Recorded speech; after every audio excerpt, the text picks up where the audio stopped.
Bismillahirrahmanirrahim. Assalamualaikum warahmatullahi wabarakatuh. Bertemu lagi dengan mata pelajaran fisika di semester 2 atau di semester genap.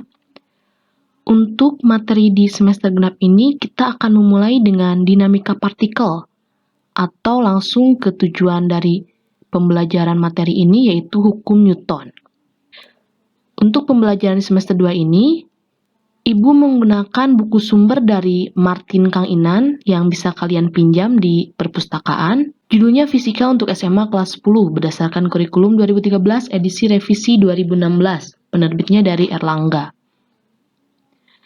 Baik, sebelum kita memulai pembelajaran materi di semester genap ini, terlebih dahulu Ibu akan membacakan tata tertib pembelajaran semester genap untuk mata pelajaran fisika.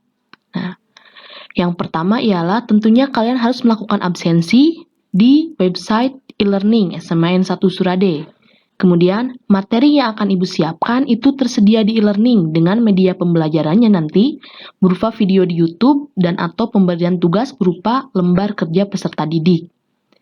Kemudian untuk pengumpulan tugas, dikumpulkan juga melalui e-learning. Tugas-tugas kalian nanti bisa berupa foto, dengan format JPG atau JPEG ataupun PNG atau juga berupa dokumen dengan format doc dan atau PDF. Nah, nanti tugas-tugas yang kalian kerjakan itu harus diberi nama dan kelas pada setiap lembar kertas jawaban kalian. Kemudian tata tertib berikutnya yaitu syarat tuntas KKM atau poin penilaian yang akan Ibu lakukan di pembelajaran semester genap ini. Yang pertama, terpenuhinya absensi kalian selama 1 semester. Misalkan nanti untuk semester genap ada 9 pertemuan, maka harus ada 9 absensi yang kalian isi. Tidak boleh kurang dan tidak boleh juga lebih. Nanti kalau hasil rekapan absensi kalian kurang dari 9 dan atau lebih dari 9, maka penilaian untuk absensi akan dikurangi. Kemudian yang kedua itu kelengkapan tugas. Nah, nanti jika ada 5 tugas di semester genap, maka kelima tugas tersebut harus kalian penuhi. Poin plusnya ada di ketepatan waktu pengumpulan tugas. Nah, untuk fisika sendiri, kelas 10, pengumpulan tugas dilakukan di e-learning setiap hari Kamis. Karena kita mulai materi di hari Jumat, maka untuk pengumpulan tugas fisika kelas 10, Ibu beri waktu 1 minggu pengerjaan. Jadi terakhir diupload hari Kamis. Nah, yang ketiga tentunya kalian harus mengikuti ulangan harian, mengikuti PTS, dan mengikuti PAS. Nah, jika ketiga syarat ketuntasan ini kalian penuhi, maka nanti kalian tidak perlu melakukan remedial ataupun tidak perlu melakukan perbaikan di akhir penilaian. Baik, kita akan mulai melanjutkan materi pembahasan di semester genap ini. Sebelum kita membahas dinamika partikel, Ibu akan memperlihatkan terlebih dahulu peta konsep yang akan kita pelajari. Nah, di sini dinamika partikel terbagi menjadi 2 submateri. Jadi kita nanti akan mempelajari gaya berdasarkan hukum Newton. Nah, sebelum kita masuk ke materi, di semester lalu Ibu pernah membicarakan tentang ilmu mekanika kepada kalian. Nah, ilmu mekanika ini cabang dari pembelajaran fisika. Mekanika ini kan ilmu yang mempelajari tentang perilaku suatu benda atau dapat kita katakan gerak. Nah, mekanika itu kemarin terbagi menjadi 2. Ada yang namakan kinematika, yaitu gerak yang tanpa harus kita ketahui penyebabnya apa. Nah, sementara di sini dinamika itu gerak yang harus kita ketahui penyebabnya apa. Nah, di sini penyebab dari benda bergerak itu disebut dengan gaya. Nah, nanti kita akan mempelajari gaya berdasarkan hukum Newton. Dalam gaya nanti ada beberapa bagian. Ada yang disebut dengan gaya berat, gaya normal, gaya gesek, gaya tegangan tali, dan gaya sentripetal. Sementara untuk hukum Newton, seperti yang mungkin kalian ketahui sejak SMP, hukum Newton ada 3. Sebelum masuk ke dalam materi inti, ada beberapa hal penting yang harus kalian ketahui dan tentunya nanti akan berguna ketika kalian mempelajari dinamika partikel. Yang pertama, ada suatu hal yang disebut dengan massa. Nah, massa di sini adalah ukuran dari suatu benda. Massa itu simbolnya M, satuannya kilogram. Kemudian di suatu planet ada yang dinamakan dengan percepatan gravitasi. Bumi juga memiliki yang namanya percepatan gravitasi. Nah, ketika suatu massa dipengaruhi oleh gravitasi, maka itu dapat dikatakan dengan berat. Nah, berat di sini simbolnya itu W, satuannya Newton. Kemudian, karena tadi berat itu massa dipengaruhi gravitasi, maka untuk persamaan berat, yaitu W sama dengan M untuk massa dan G-nya untuk gravitasi. Nah, di sini berat juga termasuk gaya. Seperti yang sudah kita ketahui bahwa gaya itu merupakan penyebab suatu benda bergerak. Selanjutnya, Ibu akan menceritakan sedikit sejarah tentang penemuan dari hukum Newton. Jadi, Isaac Newton ini tidak serta-merta menemukan hukumnya sendirian, akan tetapi ia mempelajari dan mengamati teori-teori yang terlebih dahulu ditemukan oleh ilmuwan-ilmuwan sebelumnya.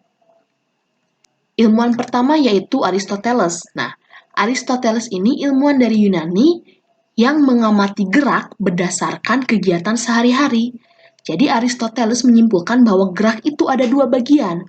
Yang pertama ada gerak alami, dan yang kedua ada gerak paksa. Gerak alami ini disimpulkan oleh Aristoteles menjadi dua bagian. Yang pertama gerak yang arahnya ke atas, dan yang kedua gerak yang arahnya ke bawah. Nah, pengelompokan ini Aristoteles dapatkan berdasarkan pengamatannya terhadap sebuah batu besar yang kemungkinannya akan sangat berat. Jadi batu besar tersebut akan bergerak ke bawah, sementara asap yang ringan akan terbang atau bergerak ke atas. Nah, kesimpulan dari Aristoteles tersebut menjelaskan bahwa gerak alami pada bumi atau pada benda yang ada di bumi ini tidak disebabkan oleh gaya. Akan tetapi setiap benda akan mencari keadaan alaminya. Seperti dua contoh tadi, batu yang berat akan bergerak ke bawah, sementara asap yang ringan akan bergerak ke atas. Itu adalah kesimpulan dari Aristoteles tentang gerak alami. Kemudian yang ia amati tentang gerak alami yaitu gerak yang terjadi pada orbit planet terhadap tata surya. Gerakan orbit planet ini atau gerak melingkar ini termasuk gerak alami karena tidak memiliki awal dan tidak memiliki akhir. Menurut Aristoteles, jadi hanya terjadi secara alamiah. Nah, padahal di teori-teori selanjutnya dapat kalian temukan bahwa gerak orbit planet atau gerak melingkar ini terjadi karena adanya gaya sentripetal. Makanya gerak alami yang disebutkan oleh Aristoteles itu dapat dibantah. Sementara yang kedua itu gerak paksa, yaitu gerak yang terjadi karena adanya gaya luar yang bekerja pada benda. Nah, contohnya ini, dua orang anak yang satu menarik kayu, sementara yang satunya lagi membantu mendorong kayu tersebut agar berpindah. Ini yang dimaksud dengan gerak paksa. Nah, maksud dari gerak paksa yang diungkapkan oleh Aristoteles ini, suatu benda yang bergerak dan tidak memiliki gaya luar, maka suatu saat dia akan kembali dalam keadaan alaminya, yaitu diam. Atau benda tidak akan mungkin mempertahankan geraknya oleh dirinya sendiri, tanpa ada bantuan dari gaya luar. Itu yang dimaksud gerak paksa dari Aristoteles. Nah, kesimpulan dari Aristoteles mengenai penjelasannya tentang gerak ini dipatahkan oleh ilmuwan lain yang bernama Galileo Galilei. Di sini Galileo menyebutkan satu pertanyaan bahwa benarkah suatu benda yang bergerak dan tidak memiliki pengaruh gaya dari luar itu tidak mungkin mempertahankan geraknya? Berangkat dari pertanyaan tersebut, Galileo melakukan suatu percobaan di mana ia membuat suatu lintasan lengkung yang cukup licin. Kemudian Galileo menjatuhkan sebuah bola pada lintasan lengkung tersebut. Nah, percobaan pertama ia lakukan dengan lintasan seperti pada gambar A di sini. Ketika bola dari lintasan sebelah kiri ini dijatuhkan, dia mengamati bahwa bola bergerak turun dan kemudian mendaki ke lintasan kanan dan berakhir dengan bola pada ketinggian yang sama dan terus berulang-ulang. Percobaan kedua, ia membuat lintasan lengkung dengan memperkecil sudut kemiringannya pada lintasan sebelah kanan. Nah, di sini ketika bola dijatuhkan, yang terjadi adalah bola akan turun dan kembali mendaki ke lintasan sebelah kanan dengan mencapai ketinggian yang sama ketika bola di awal dilepaskan, akan tetapi bola tersebut menempuh jarak lebih jauh dibandingkan lintasan yang pertama. Nah, Kemudian, lintasan yang ketiga adalah sisi kanan dibuat mendatar. Nah, ketika bola dijatuhkan, yang terjadi adalah bola menempuh jarak yang sangat jauh dengan kelajuannya yang hampir tidak berubah. Nah, di sini bola akan terus bergerak tanpa henti. Tapi pada kenyataannya ternyata bola berhenti pada suatu titik. Bola tersebut berhenti karena adanya gaya gesek antara bola dengan lintasan. Nah, akan tetapi di sini Galileo memiliki statement bahwa apabila gaya gesek tersebut ditiadakan, maka kelajuan bola pada lintasan lurus akan tetap dapat dipertahankan tanpa memerlukan gaya dari luar. Nah, ini adalah percobaan yang Galileo Galilei lakukan. Nah, berdasarkan percobaan yang dilakukan oleh Galileo Galilei ini, akhirnya Isaac Newton menemukan hukumnya. Itu yang kita kenal dengan hukum Newton. Di sini untuk hukum 1 Newton, jika resultan gaya pada suatu benda itu nilainya 0, maka benda yang asalnya diam, dia akan tetap diam. Dan benda yang asalnya bergerak, akan terus bergerak dengan kecepatan yang tetap. Nah, di sini dirumuskan dengan sigma F sama dengan 0. Sigma ini adalah resultan atau jumlah, sedangkan F ini force atau gaya. Kemudian untuk hukum 2 Newton, ada sigma F sama dengan massa dikalikan percepatan. Nah, jadi bunyi hukum 2 Newton ini, percepatan yang dihasilkan oleh resultan gaya yang bekerja pada suatu benda akan berbanding lurus dengan gayanya yang bekerja dan akan berbanding terbalik dengan massa bendanya. Itu untuk hukum 2 Newton. Kemudian hukum 3 Newton dikenal dengan hukum aksi dan reaksi. Apabila benda A mengerjakan suatu gaya terhadap benda B, maka benda B pun akan mengerjakan gaya terhadap benda A yang misalnya sama, akan tetapi arahnya berlawanan. Makanya di sini ada tanda minus ya. Nah, itu untuk hukum Newton. Nah, bisa lihat yang tadi, penjelasan yang tadi.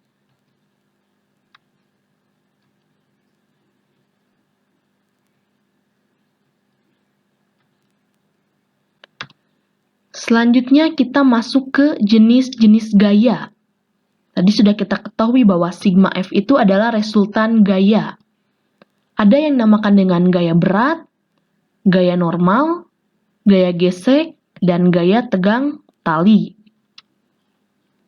Gaya berat di sini dirumuskan dengan persamaan W sama dengan massa kalikan gravitasi.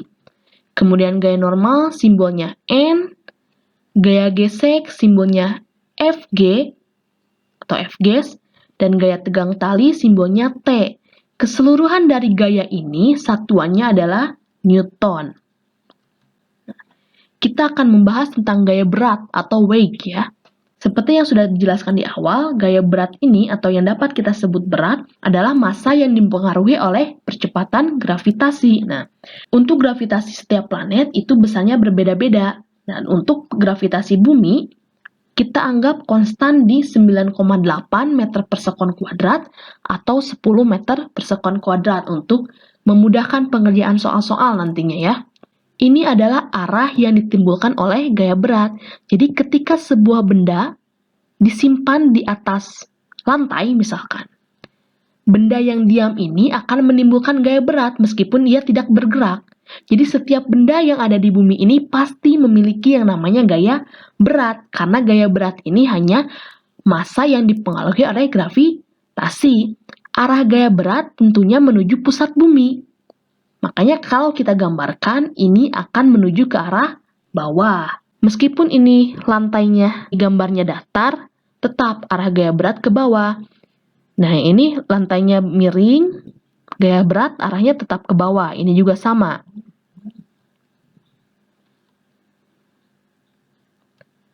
Sekarang masuk ke gaya normal. Nah, gaya normal di sini definisikan sebagai gaya yang bekerja pada bidang sentuh antara dua permukaan. Arahnya itu akan selalu tegak lurus terhadap bidang sentuh. Ini masih gambar yang tadi ya. Sini ada suatu benda disimpan di atas lantai. Kemudian kalau ditanyakan, kemana arah gaya beratnya? Tentu ke bawah ya, menuju pusat bumi. Sementara gaya normalnya, karena di sini yang bersentuhan adalah benda, anggap saja ini kayu dengan lantai, maka arah gaya normal adalah tegak lurus terhadap bidang sentuh. Bidang sentuh di sini apa? lantai kan? Nah, berarti arah gaya normal tegak lurus terhadap lantai. Nah, ini untuk gambar gaya normal di bidang datar. Ini untuk gambar gaya normal di bidang miring. Tetap arah gaya normalnya tegak lurus terhadap bidang, bukan ke atas ke sini ya, tapi tegak lurus terhadap bidang. Ini juga sama, tegak lurus terhadap bidang, berarti ini ke kanan karena bidangnya ada di kiri. Ini bidangnya ada di atas, maka gaya normalnya ke bawah, akan sama dengan gaya berat di sini kalau digambarkan gaya beratnya. Jadi tergantung pada bidang sentuhnya kemana. Jangan memposisikan bahwa gaya normal selalu ke atas arahnya, jangan. Tetapi lihat bidang sentuhnya. Nah, ini adalah gambar yang menunjukkan arah dari gaya normal dan gaya berat. Nah, sama kan?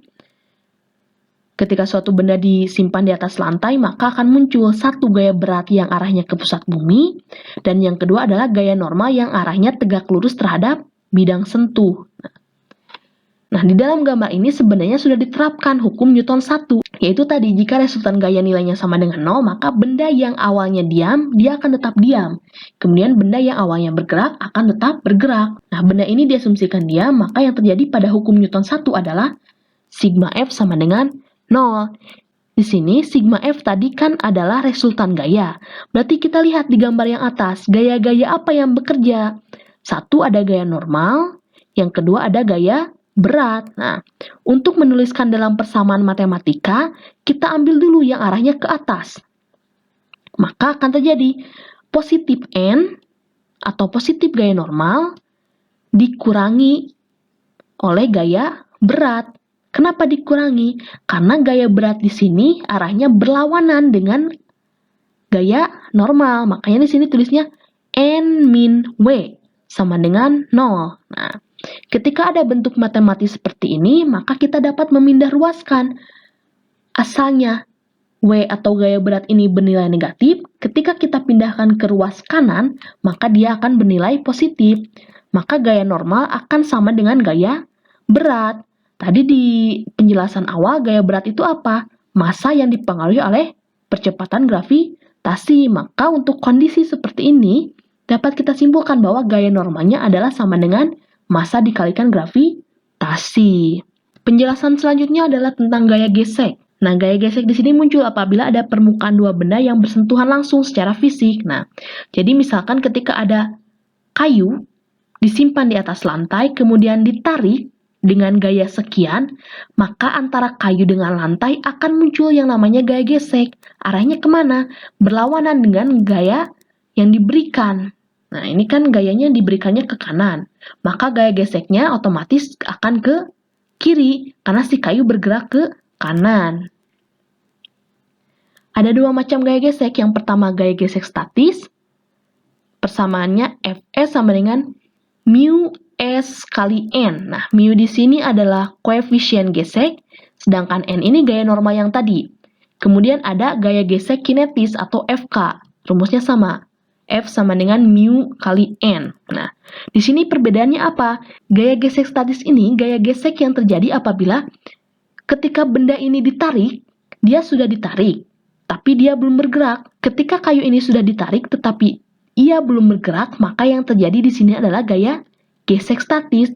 Nah, akan tetapi ketika sudah ditarik dan kemudian kayu ini bergerak, yang terjadi di sini adalah gaya gesek kinetis. Itu perbedaan antara gaya gesek statis dan gaya gesek kinetis. Selanjutnya ada gaya tegang tali. Nah, gaya tegang tali ini gaya tegang yang bekerja pada ujung-ujung tali akibat tali tersebut mengalami keadaan tegang. Nah, untuk materi minggu pertama, Ibu cukupkan sampai jenis-jenis gaya dan hukum Newton 1, 2, 3. Untuk pengerjaan latihan-latihan soal, kita akan bahas di minggu depan. Mudah-mudahan materi yang hari ini Ibu sampaikan dapat kalian pahami untuk penunjang pengerjaan tugas-tugas di minggu depan. Silakan dirangkum, akan tetapi tidak usah diupload. Penilaian hari ini dilakukan dari absensi. Terima kasih. Assalamualaikum warahmatullahi wabarakatuh.